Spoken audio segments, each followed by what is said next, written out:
What is that, velvet? Velvet? All right, this is weird. I've never actually done this before, what I'm about to do. And it's not anything big.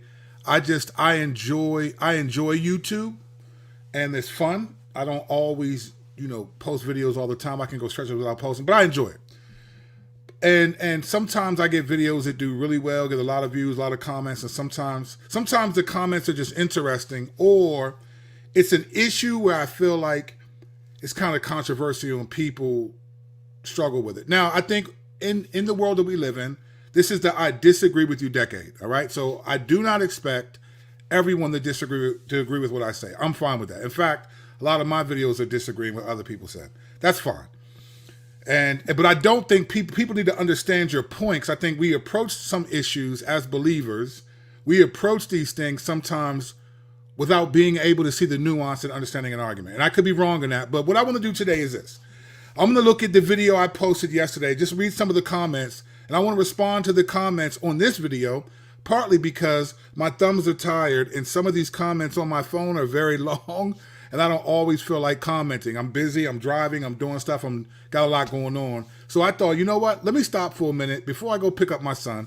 Let's do a quick video reading some of the comments, and then I want to respond to them because I don't think people, well, I mean, no, let me rephrase that. I think it's fine. You believe what you believe. I think what I think. I want to make sure you don't paint me in the wrong picture. So let me say two things before we do this. One, yesterday I did a video called "Should You Attend a Gay Wedding?" and I was critiquing Allan Parr, his point about attending a gay wedding is approval, celebration, promotion of it.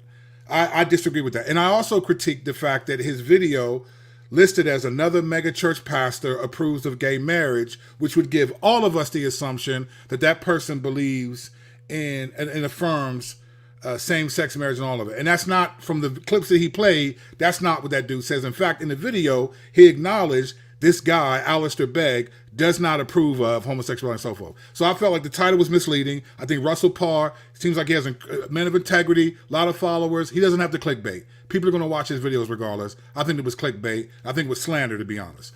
But having said that, I want to answer some of the things that he said, because he said, absolutely under no circumstances, paraphrasing, should a Christian attend a gay wedding, any of that stuff. And I agree 99.99% of the time. I said that a couple times in the video, right? I agree with, I did not disagree with the majority of his premise. I've had the same conviction and thoughts before. What I pushed back against was one of his main statements was that it was his first and second point and third on one level. Actually, it was all of his points, but first, second, and third points. But this one-to-one, that approval is always attendance. And if you go to you're always approving, celebrating, and affirming. And I think that's dangerous. I think that's a dangerous, slippery slope. And I gave some points as to why I think that. Here are my 3 points. Number one, it's possible to be righteous in an unrighteous situation that you choose to be in, which was Lot, right? Lot was there. We'll come back to that, all right?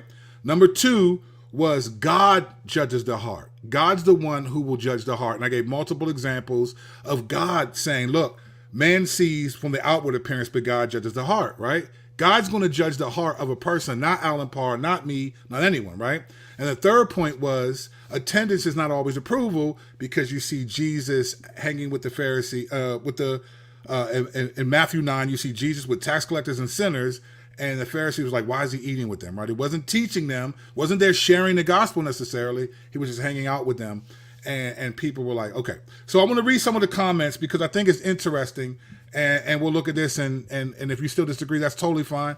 I don't care. I mean, it's YouTube. I get what it is. I know my position. I do not affirm any alphabet community, none of it.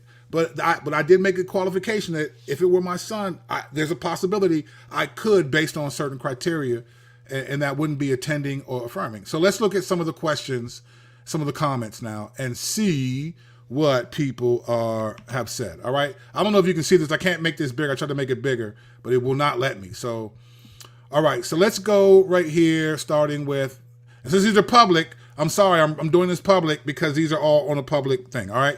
So Katie Wheat said, it's interesting to me how the same Christians who say we can't go to a gay wedding because it's giving approval to something we do not approve of will say that we can vote for a certain candidate even if we disapprove of how they behave. Trump. right? That's what we're getting at here, right? I mean, all the candidates to me, none of them honor the Lord at all. They're all horrible. I see a correlation there, and I think there needs to be nuance, because two things can be true. We can love someone and want to be in their life and show up for them, but disagree with what they are doing, just like we can disapprove of candidates' life choices, but we agree with their policies. I don't know. Maybe I'm off on this. Anyways, curious to your thoughts. We had to do this for my sister-in-law. She knows what we believe and knows we do not approve. At her wedding, in quotation, the officiant asked everyone to say they affirm and approve of their marriage, and we were silent. We did not approve. My pastor gave similar counsel as you are saying. The Lord knows our hearts and know we do not approve of it. And that's what Alistair Begg said. So here's my problem. Here's a problem with people who are saying affirming is always believing. Here's the problem with that. Where does that end, right? So do you tell Christians who go to a gay pride parade that, hey, your attendance here means you approve of it? If they're like, no, we're here to pray for people and share the gospel. Okay, but what if they what if they just get intimidated, they're overwhelmed, and they don't say anything? And you just walk by and see them there, and you say, look at these people. They're holding up a sign that they're a church, but they're approving and celebrating this. That is dangerous. You cannot do that unless you know the heart of the person. And this was my point. God judges the heart. You don't know that. You do not know why that person is at that event or why they're with this individual. And that was my point about using Jesus as an illustration. To the Pharisees, being in that cultural context, see, this is the problem, and I'm going to get to this comment.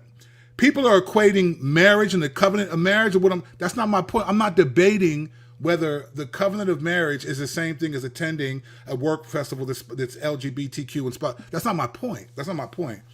My point is, does being there by choice, now if it's your conviction to not be there, fine. But we make tons of choices that do not honor the Lord. We value people that make it clear they're not for Jesus, and we support them, right? Why is that okay? Is it just because it's a marriage? But what if you're going to the marriage in hopes to share the gospel and do that? But is that approving? That's a dangerous, slippery slope. It's a dangerous, slippery slope. I do not agree. And if you disagree, that's fine. You can still support my videos. I'm not pro-gay. I'm still me. But I disagree with this point because I think it's dangerous. Grace is in the nuance. All right. So let's go to this comment. I have to respectfully and lovingly disagree with you on this, Pastor Kurt. I would rather my son say my dad followed Christ rather than my dad was there to support me. If we do attend, we affirm. We have to love God more than our children. If my son is gay, which I pray he never becomes gay, I'm not going to his wedding. I have family and friends who are gay. I told them I'm not attending their wedding. I focus on my relationship with Christ more than those of this earth. I choose God over my mom, brother, son, and any other family friend. We have to stand up for Christ. We have to count the cost of being a follower of Christ, Luke 14. Jesus sat with sinners and tax collectors, but there wasn't a sin being celebrated at the time. Going to a gay wedding or LGBTQ or adulterer celebration, oops, my bad. I actually put a thumbs down on the comment. I didn't do that. It's not from God. I don't know. Maybe I'm missing your point. If you attend, I believe you are affirming on the theme or I believe you. I'm sorry, I'm tripping. If you attend, I believe you affirm depending on the theme or reasoning of the event. All right. So this is it Delando McWilliams? All right. So Delando, I don't think you are not understanding my point. We just disagree. We disagree on this for reasons that I just listed. There are going to be multiple situations that you've been in that you affirm. Like I just said, if you go to a gay pride parade, are you affirming that? Well, if you say, well, no, you're going there to preach the gospel. Okay, then how do you know? But what if they don't preach the gospel? What if they go there and they're too afraid to do it?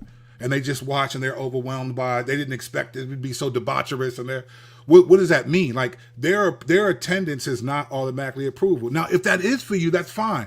I'm not trying to say it shouldn't be for you. What I'm saying is that's a Romans 14 issue. At the end of my video, that's a Romans 14 issue. Romans 14 is basically don't impose your conscience on other people. God will judge them. They will stand before God and give an account. So for you, Delano, you may say, I'm not doing that. That's totally fine. And I praise God for that, brother. And I'm with you in 99.99% of the time. But there could be that 0.1%, which I laid out in my video. If it was my son, I do not think I'm dishonoring the Lord by attending, especially when my son, and I'm sure that the person, their significant other, and whoever else is going to know that I'm not there because I believe, because I approve. I do not think you can make a credible biblical argument. And that's what I'm saying. I'm not even hearing that. That you're giving your perspective, which is fine. I gave you multiple passages in the Bible as to why I made my claim that I did. You gave your perspective on how you would apply the Bible. I gave you verses that inform my position. So I respectfully disagree. I'm not saying, don't get me wrong, don't hear what I'm not saying. I'm not saying believers should do that. What I'm saying is if someone says to me, I want to go to this event, and I would ask them, why do you want to go to that event? Similar to what Alistair Begg said to the woman. Although he said, go to and buy a gift. I would not, because I think buying a gift is celebrating to me. It's saying, hey, I'm buying you something because when you buy something for someone, you want them to be happy. I'm not happy for you. I disagree with that point. But I think if I'm a pastor, I've been a pastor for 15 plus years. I'm talking to people and they give me credible reason as to why they're going. I'm going to be like, all right, then in faith, go before the Lord, go. The Lord knows your heart. The Lord knows, the funny thing is back to what I think it's, back to what Katie was saying, right? About voting. Like there was a point where, and you might think this, if you're watching live or later, you may think this. There was a point where John MacArthur actually started this trend that if you vote Democrat, you're not a Christian. He said that he told Donald Trump that no true Christian would vote Democrat, right? And then for a while, this was like around 2018, 2019. For a while, everyone was like saying, who was a Republican at least, if you vote him, you vote Democrat, you're not a Christian, like talking like that. And I just thought, wow, what a dangerous thing to say. So you mean to tell me that with the two-party system, that if you vote one of the parties in a two-party system, because you can disagree with both. I don't think the Republicans have the drop on. They have the drop on conservatism, but they're not Christian in any. They may have some values, like they don't support the alphabet community, they don't support abortion and some of that. But I don't think the Lord is championing gun rights or limited government or all. I don't think the Lord is championing a lot of the stuff that the conservatives elevate more than even abortion and stuff, right? So let's just be clear. You don't know a person's heart. And because when you say you're not a Christian or you're saying what God is saying, what God's going to say to them, and you cannot do that.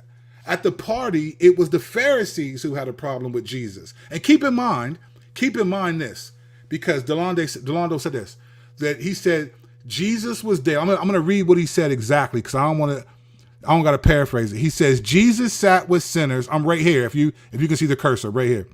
Jesus sat with sinners and tax collectors, but there wasn't a sin being celebrated at the time. Okay? Here's the problem with that statement. You don't understand the culture of Jesus' day, and that's fine. I'm not saying this self-righteously. We have to study these things. As a pastor, I have to read and study. To you, today, you might think that, but in Jesus' day, it was believed by almost everyone that if you associate with these people, if you associate with the Romans, if you're a tax collector, if you're around these people, right? They believe bad company corrupts good character. They believed in Amos 3:3. Do two walk together unless they agree to do so? That's why the Pharisees said that. It wasn't because they were celebrating. To them, Jesus being in the presence of tax collectors and hanging with them, eating with them, was sinning. That's why they said that. So you're taking a 21st century because it wasn't a wedding. That's not the point. The point was they think being in the company and eating with these people is sinful. In the same way, the attendance of them, being in their presence and hanging with them is sinful. It's no different, brother. So I hear what you're saying. I just disagree. I respectfully disagree with that connection. I don't think that's what it's saying. I think wisdom would say the majority, if not the vast majority, 99.9, I wouldn't attend and wouldn't recommend people attend that, just because of the appearance of approval. However, depending on the relationship with the person being married, or whatever you call the ceremony, depending on that the relationship with that person and your desire to interact with, I think God knows the heart. God's going to judge whether or not it was wise or not.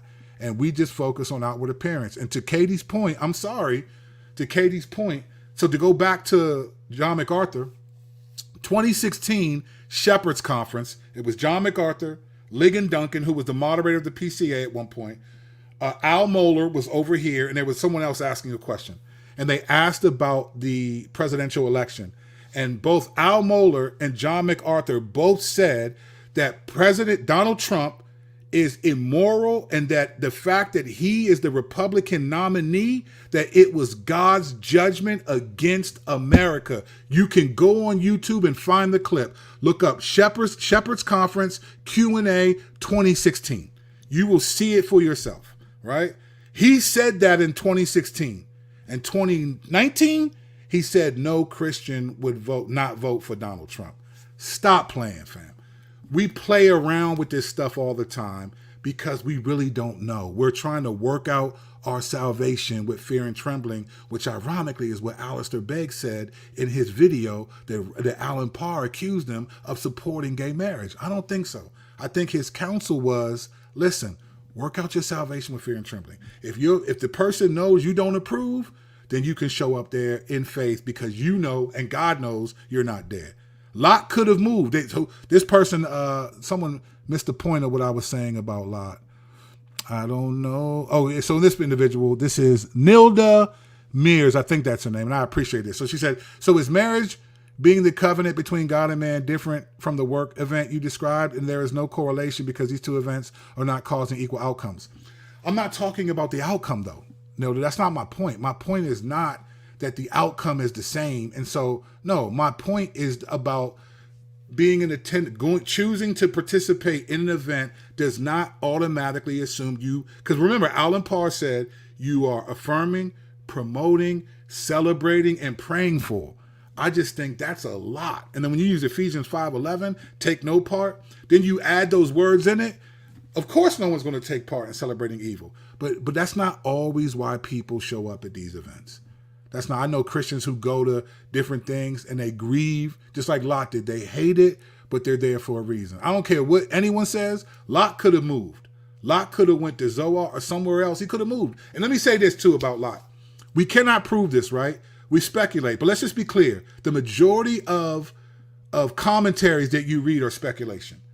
There are probably 9 verses in the Bible about parenting, and I don't even think there's 9, but you'll read a parenting book this thick. How do you have a 280-page parenting book when there's 5 or 6 verses in the Bible talk about parenting? We speculate, right? So let me add a speculation that's fair, right? When the men come in Sodom and Gomorrah, remember, the men come to knock on his door. They knock on Lot's door, and they say, let us have sex with the men. We want to know them, right? They knock on his door. Now, we don't know why, but let me make a point, because is it possible that, Peter tells us, I actually erased this verse. I need to put this bad boy back because this was a crazy verse. I think I'm going to put this verse back up here because I think you need to see the verse in context here. It's 2 Peter 2. I'm going to put this up right now. My phone is playing with me because I'm live and it's trying to tempt me to sin and wants me to pretend like I'm one of those pastors that think there's the demons in my phone. All right, so let's go back here. Let's go to this verse. I am going to find it and put it. This is how it always happens, just like this. This is what it is. I'm looking at my phone, trying to find this verse right here. All right. So here's what it says right here. All right. Talking about Lot. It says this. I'm going to read it, and I'm going to put it on screen. And if he rescued righteous Lot, greatly distressed by the sensual conduct of the wicked. All right. So he says, Lot is greatly distressed by the sensual conduct of the wicked, right? That's what he said Lot is. He's greatly distressed by the sensual conduct. All right, so here's on the screen. So Lot, it says, for as that righteous man lived among them day after day, he was tormenting, not being tormented. He was tormenting. It was his choice, right? His righteous soul over their lawless deeds that he saw and heard. So remember, in Sodom and Gomorrah, they knock on Lot's door and ask, can we have sex with the guys that came? I want to say this, and I can't prove this because the Bible doesn't get into this detail, so take it for what it's worth. It's speculation. The fact that they knocked on Lot's door to ask to have those men is because they were not aware clearly that Lot disapproved of their lifestyle. We have no exegetical evidence that Lot, choosing to be there, tormenting his righteous soul, we have no exegetical evidence in the pseudepigrapha. I'm not aware of anything in the apocrypha, and definitely not the scriptures. We have no credible exegetical evidence that Lot was there preaching truth to them, preaching to believe in the God of Abraham or to believe in the God. We have none. He was tormenting his soul. He was choosing to be there. I think they knocked on Lot's door because from their perspective, they didn't know that he would do anything different. Lot was living there, but he was tormented in his soul. That's not a description that they could see. That was a description telling us how he was feeling in the moment. And this is my point. You could say, well, then Lot was approving of it because he was there. But no, the scripture says he was tormenting his soul. Tormenting, not being tormented by them. He chose to be there. And God said, all right, he's there. I'm gonna, that's it. And when it was time to be punished, those guys, he left. This is the point. Don't miss the forest for the trees, people. Like, be able to think beyond just what you look at the nuances here and try to understand how the Bible may be presenting these realities. I'm not in any way saying you should go to an alphabet community wedding. No, sirree, Bob. What I'm saying is, do not say that it is biblical proof that if you go and you attend, you're approving, celebrating, all of that. I think that's dangerous.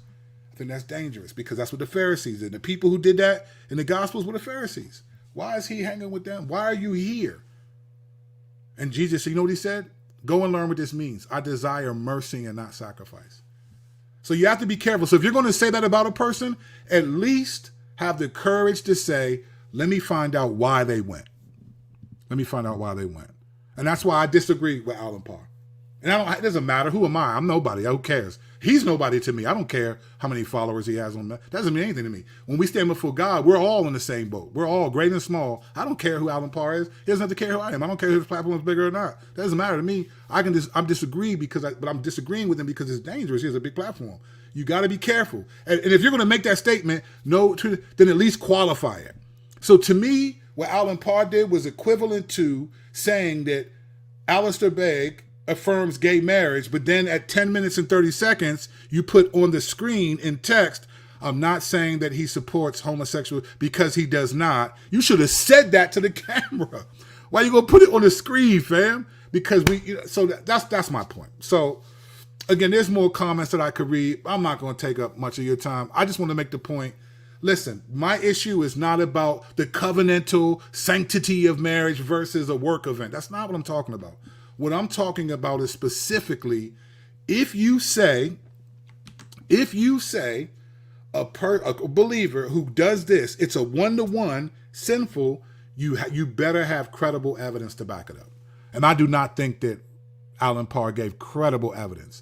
What he did was say things that make sense to believers because we know that this event is sinful. We understand these things. But there's nuance. There's nuance. Jesus is about nuance. Let me give you two examples of Jesus about nuance. John 8, the adulterous woman. The adulterous woman. Jesus was there not to condemn. He could have said, hey, this woman needs to be stoned. She committed adultery. Now, technically, the Mosaic law said the man and the woman must be brought and be stoned. But Jesus could have said, look, she needs to be stoned. But he said, he was without sin, cast the first stone. And every one of them walked away. I think that's a principle that maybe Allan Parr and the rest of us should probably apply.